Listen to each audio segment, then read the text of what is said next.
What really burned down in Moscow? Details that are, well, pretty hard to believe. The war has come to a place where for 4 years it was conspicuously absent. Tonight, over one of the capitals, that's Moscow. Aftermath of one of the largest Ukrainian drone attacks from this side. Here, look, that's how things are. Not against those who caused this smoke, not even against those who let the drones through or anything else, but against those who filmed this smoke on their phones. Just think about that for a second.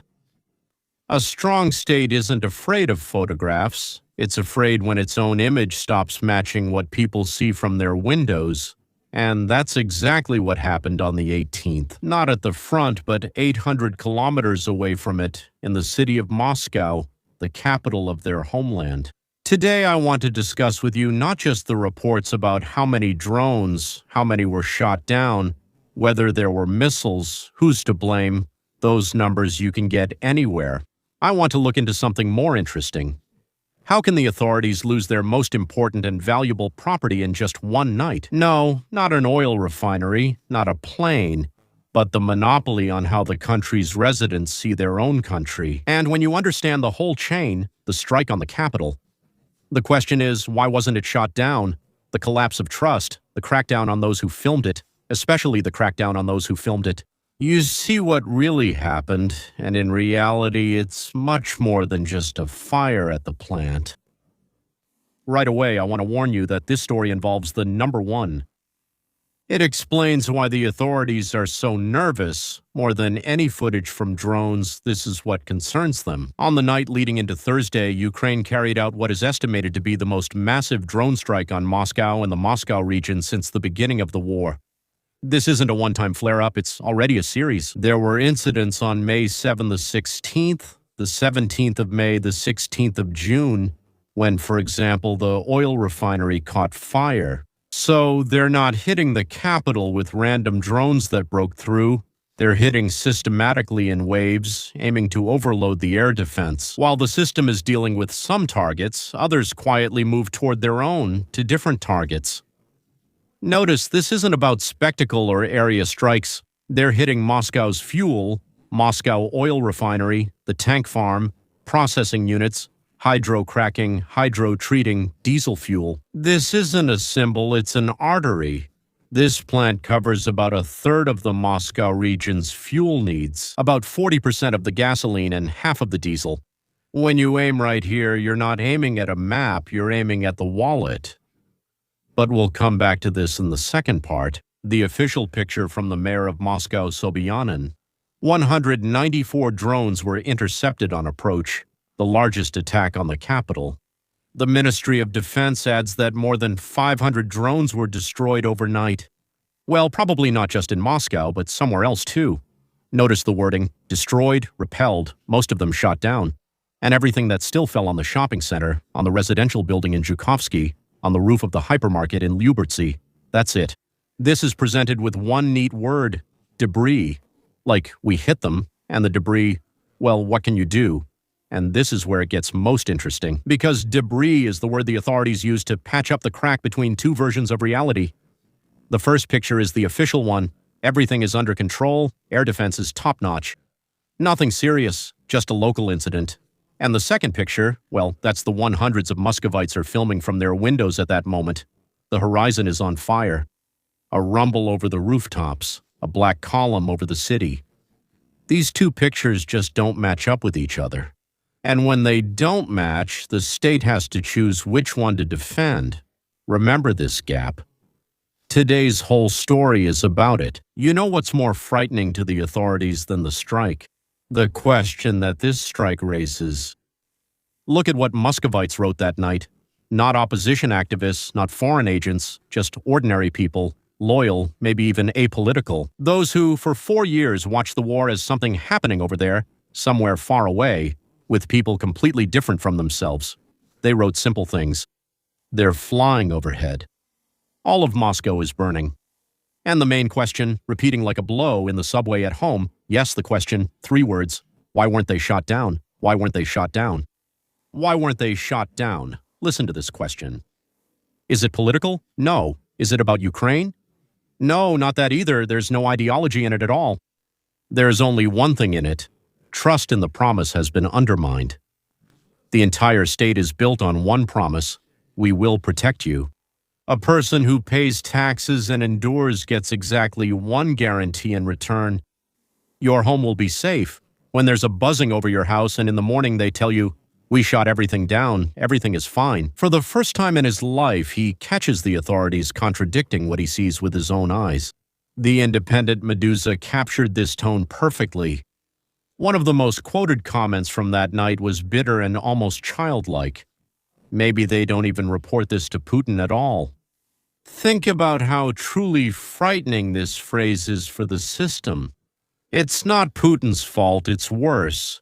It's that the Tsar doesn't know. That very first subtle movement from which historically the erosion of any probability begins. First, it's not the leader they stop believing in.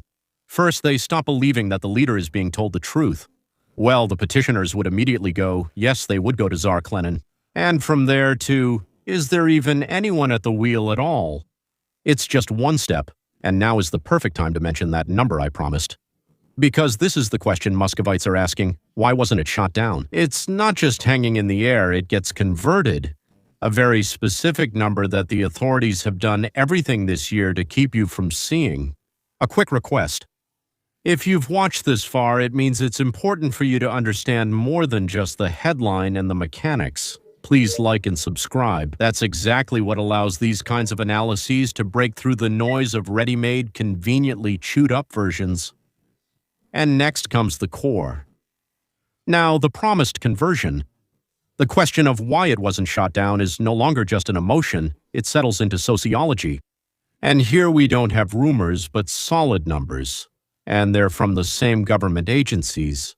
Approval of the leader's work. They come to you, take responsibility, you approve, and they watch. 65.6%. But gentlemen, even though this is a very high number, it's the minimum for the entire war. But over 12 points lost during the winter and spring. There hasn't been such a collapse since the pension reforms in Russia. In 2018, that's the official polished figure. That's still a polished figure, and there's another one, the one that's measured more honestly. It's an open question when a person isn't given a name as a prompt but is asked, who do you trust? And they have to name someone themselves, like Pushkin or, I don't know, Chiang Kai-shek or Putin. Name someone, right? And this real trust rating, for the first time since the beginning of the war in the spring, and it dropped below 30%. Less than 30% remembered like, well, I guess I trust Putin, right? And less than 30%, that's just the officials, gentlemen. It's the same as we have here. Less than 30% means not even your party, but just your officials, your nomenclatura. And here the authorities do what any system does when it doesn't like the mirror, right? It says the mirror is distorted, a distorted mirror. First, the State Sociological Center changes its calculation method. That's always the first warning sign, of course. And then it simply stops publishing the inconvenient number. We've gone through this here with Biden every time. It's no longer publicly available. We recently changed it but haven't finished updating everything or fully thought it through. That's why you can't see it. Not now or later. You understand the logic, right? It's hard to fix what the number shows, so you have to remove the number itself. And this isn't just about ordinary people. Listen to what's being said among the elites. Those very people who not long ago were the backbone of the system. Big business puts it bluntly. Deep disappointment. The sense of an impending disaster is growing. And most tellingly, those who used to defend it no longer do. And the civil service, FOM. For the first time in years, it records that more than half of those surveyed live with a sense of anxiety, not just unease. We're talking about big business here. Let's be completely honest, or at least try to, right? This collapse didn't start with the drones, of course. Its drivers had been building up for months. The rise in utility rates, mass internet outages, the faded hope for a deal. I mean, Ukraine, America, right? The strike on Moscow isn't the reason for the collapse. It's more like a catalyst. The strike does what no abstract number on a bill can do. It turns the government's inefficiency from just news into a personal experience. and from text into a rumble above your roof. And that's when, as the abstraction becomes the sound outside your window, the approval rating drops. And now we've reached the link that for me is the heart of this whole story. Because this is exactly where the authorities give themselves away completely. What does confidence do? A self-assured system, when its capital is attacked, shows its air defenses at work. It counts down targets, reassures citizens, buries and rebuilds. And what does a system on edge do? It goes to war. Do you know with whom? With the witnesses. With you. With the citizens. The host of the regime's main nighttime propaganda show, Solovyov, is calling for criminal cases to be initiated live on air on charges of treason against Muscovites who filmed the attack on their phones. Once again, in case you didn't get it, if you didn't get it, right? To initiate cases of treason. If, when something is burning, you take out your phone and start filming it. He, and I'm quoting the meaning, says, I saw about 100 such videos. Find the authors so he can provide the entire list. Treason for a video taken from your own window. See? Don't you dare film, and especially don't share it. Blogger Maxim Kalashnikov is being summoned to the police for posts about damage to the Kopytnya factories. Yes, it's Kopytnya. Other propagandists are calling for those who filmed to be imprisoned and tortured. I'm laughing, but it's not funny. Torture those who filmed. The authorities, for the most part, almost don't care anymore how many drones actually made it. They already know that. What they care about is something else, so that you see it through their eyes, not your own. The drone isn't what's dangerous. The camera is what's dangerous, because the drone hits the factory, but the camera hits the monopoly on the image. It hits the only monopoly that can't be restored in a week, unlike a reservoir. Now, put the whole chain together in one line, and you'll see a story that's much bigger than just one night. A strike on the Capitol raises the question, why wasn't it shot down? The question of why it wasn't shot down undermines trust, because it breaks the main promise of the state. The collapse of trust pushes the authorities to hide the numbers first, then the footage, and hiding the picture means a crackdown on their own citizens with phones. Well, next, of course, they'll just take away everyone's phones altogether, because otherwise this information ends up in the hands of the enemy.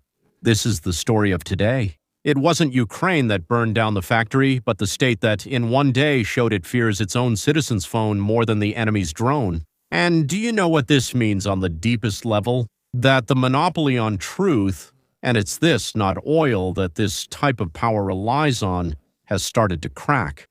A small one, but once a mirror like that cracks, you can't glue it back together. Well, you can only break it completely, or forbid people from looking at it at all. Well, you know, like, you look at it, execution, and now the number is 30, right? Or rather, it dropped below 30 down to 29, even 29.5. The real unprompted trust rating for the top official. For the first time during the entire war, it dropped below a third of the population. And this is a more or less honest poll. I'm afraid it might be even lower. And after that, the state sociological centers stopped publishing it. Why fight the numbers? You can just choose not to show them. That's why everything we've discussed comes together into one picture. A government with real trust below 30 can't afford to have an uncontrollable image of a burning capital or anything else like that. It has already hidden the number, removed it from publication. Now it's trying to hide the second mirror. Your phones. Let's move on to Ukraine. Here, the situation is a mirror image in every sense. While there's anxiety in the Russian segments of the internet, and that very question, why wasn't it shot down, in the Ukrainian ones, there's celebration. Not fear, but celebration. The main character of the day was the burning Moscow factory. Memes, photoshopped pictures, Moscow good morning. Artists are joking in the spirit of, soon they'll be dancing the hopak in the capital. Advisor by the name of Serhiy Stepashenko, or maybe Stepnenko, doesn't hold back his emotions. He wishes for Moscow to simply burn. The commander of the drone forces with the call sign Magyar posts a familiar photo with a caption saying that the capital will fall after all, and not on a beach in Crimea. And President Zelensky puts all this in clear terms. And your Moscow will burn too. Is this in response to the Russian strike on the Kiev-Pechersk Lavra? Ukrainians are celebrating three things. Most importantly, there's a psychological breakthrough. The war has reached a place it hadn't for 4 years. The capital, which had been living as if it were peacetime, with restaurants, premieres, and the illusion that all this was happening on some distant screen, woke up in smoke for the first time. For Ukraine, this is more important, of course, than any kind of destruction. For 4 years, Ukrainian cities have been waking up to this very sound. For 4 years, mothers in Kharkiv, Dnipro, Odessa, and Kyiv have rushed their children to basements or metro stations as the same rumble fills the sky.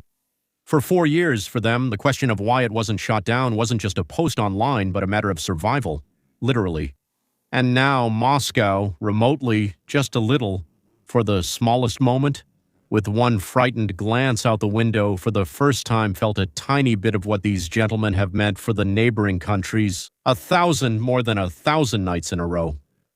Believe me, I don't say this with gloating, it's not in my nature. I say this as an observation about the nature of things. A war that was declared special and distant somewhere up above does not remain distant forever. The distance between their trouble and mine has a peculiar quality. It gets shorter. And a person who could turn away from someone else's basement for 4 years will one day hear the same sound above their own roof. There is no triumph in this. There is only that old uncomfortable truth in this. What you are indifferent to on someone else's street has an unpleasant habit. It finds you. It finds its way to your home.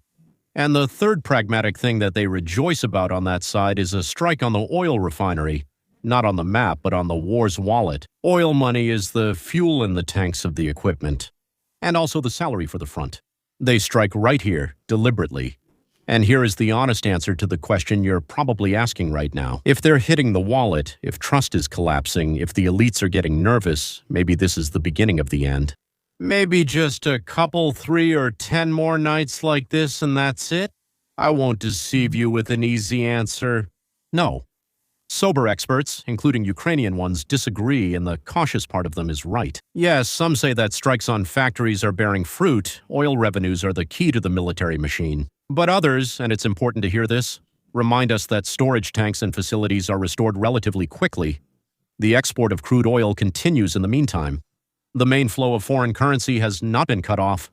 So strikes on factories are an important factor, but not a decisive one. My position, based on all the facts, is as follows. These strikes do not directly stop the war. Wars do not end because of a fire at a factory. Wars end with a political decision. And the strikes slowly raise the cost of continuing on 3 fronts at once: fuel, military spending on air defense, and trust inside the country. And that matters too. They do not bring about surrender tomorrow, but rather the moment when continuing becomes more expensive than stopping. These long-term war of attrition strategies, they are a switch. But this is also necessary, because it's necessary for them to start talking there too. And it turns out we also have a price.